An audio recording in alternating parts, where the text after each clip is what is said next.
hello. Hello. Naguma kami. Jira galata sana nagaa keenyam.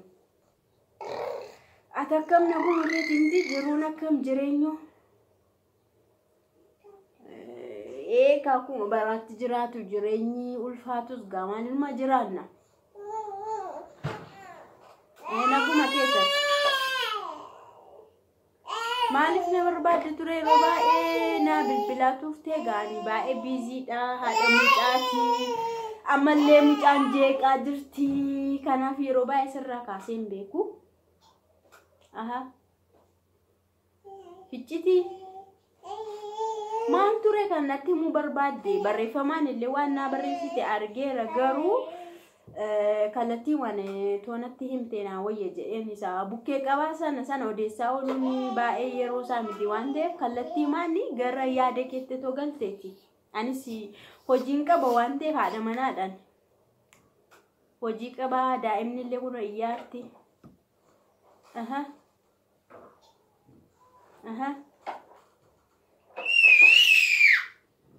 Okay. Mar simbeka barkanan dura sinambeka barani simbeka sirritan sibeka naga singafa tumane yero ba eko simbeka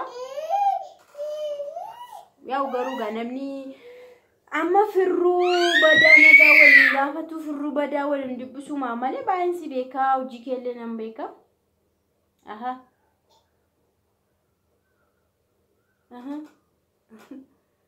Okay, kanaaf yeroo baay'ee kan dhiphattu jee kan naa barreessaa turte kanaaf ishee barbaaddeetu. Hiriyaa kiyya afaan akka wal si barsiisu barbaaddeetiire. Okay, amma koo namni gidduu jiraachuu maal barbaachiseere kallattiidhumaan ishee faana yoo haasofteewu. Ani garuu jalqaba kana isheetti nan himaa akka si beeku kanaan dura kaaseeyyuu akka si beeku. Maal akka titaate amma tokko simbeka waan ta'eef isheetti nan himaa. Isa booda garuu sintu mari'atee walii galaqa. Mitiire fardiin geessa malee waraannu jedha Oromooni yaada akkasii akka isheedhaa dhiyaate ati immoo eenyu akka taate akka ani si beeku isheetti nan himaa. Isa booda immoo isintu haasaa sakaan sintu walii gala.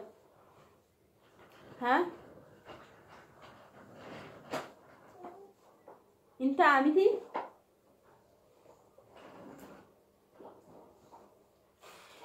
akkasuma ta'uu qaba maarree silaayyuu.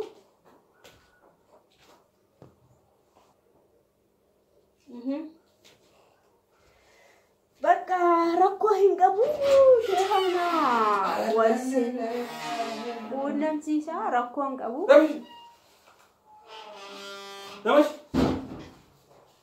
Rakkoo hin qabu. Abbaa manaa kiyya dhufe sagalee isaati. Bakka ani rakkoo hin qabuuti waan hundaa isheetti nan beeksisaatti nan hima. Yauga wanti bara kanaa garuu shakkisiisaadha yeroo baay'een sodaachisaa walii galtu kaasin jireenya barbaadde yoo ta'e jechuudha. Garuu akka warra kaan akkati hin taane shakkii hin qabu. Dhiirota warra kaan akkati hin taane shakkii hin qabu. Simbeeka waan ta'eef jalqabumaa kaasee. Mucaanis nama gaariidha baay'ee keessa ishii nan beekaa hiriyaa kiyya waan taateefi wanta biraaf akkatti hin adeemne jechuun barbaada. Ganaaf isheellee walitti akka hin buuneef jechuudha karaa koo dhufte waan ta'eefi.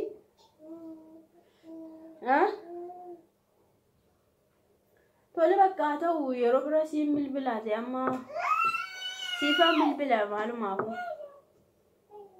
Ciao. Sorry, ciao.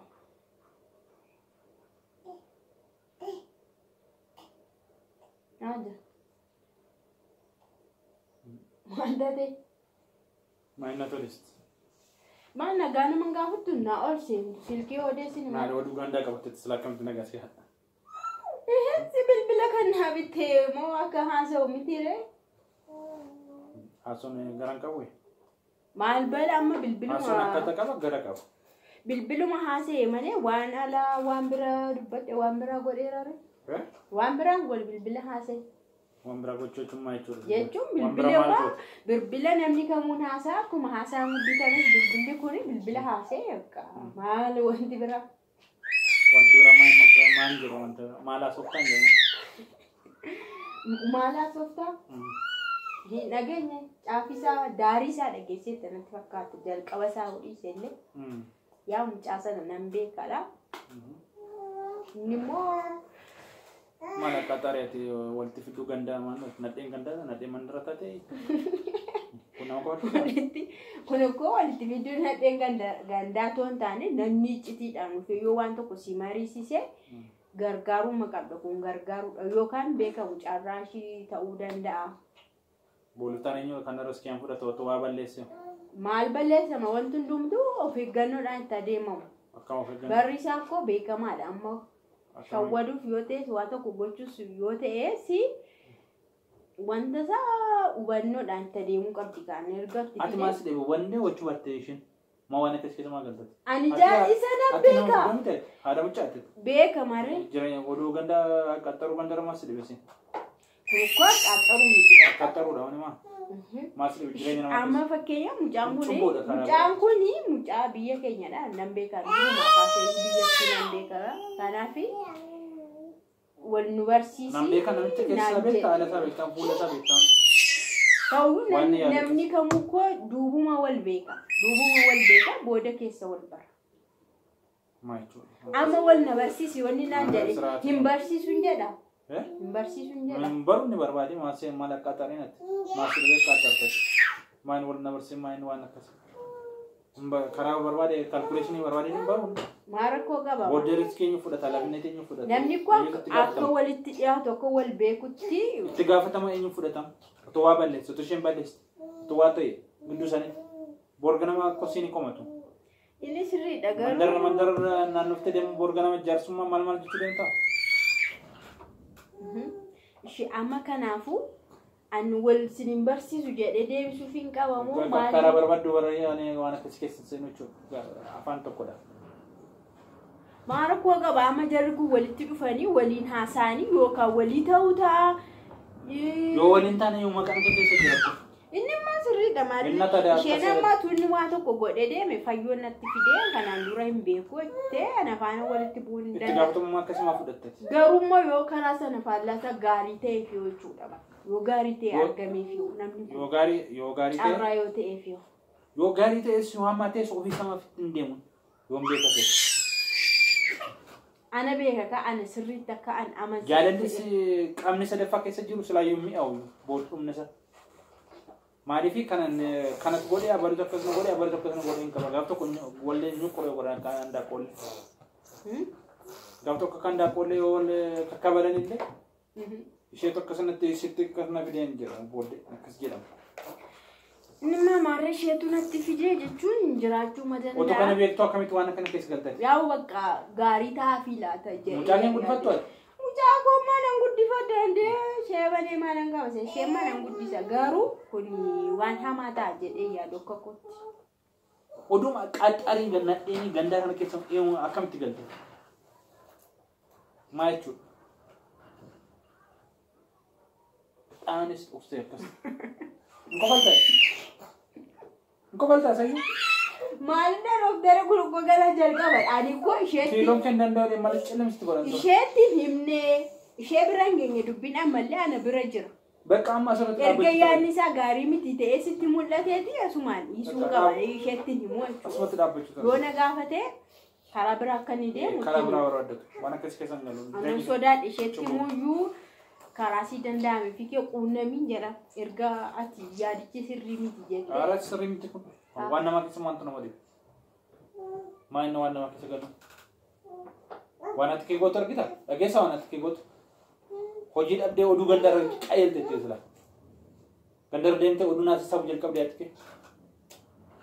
Afaan kee dhootte intalli kun otoo deebi'u noolii jette.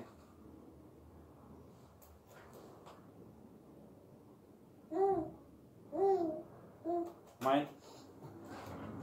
Yaa bakka baay'isee namaan nire kana caala yoonaa bilbilee deebii maamma jedhame jedha wanti waan nama aarsuu qabu. Lammata waan akkasii garuu sirrii miti waan akkasii keessan galee lammata. Wal jedhigaa akka gaafa waa sun muramee aaretti taa'arras gaddicha midhee waa jechuudha. Sun goona biqileera hin beekamu shi na. Nagaan isinii waa ta'u hordoftoota YouTube channel kiyyaa nagaan waaqayyo isinii faayitti bakka jirtanitti.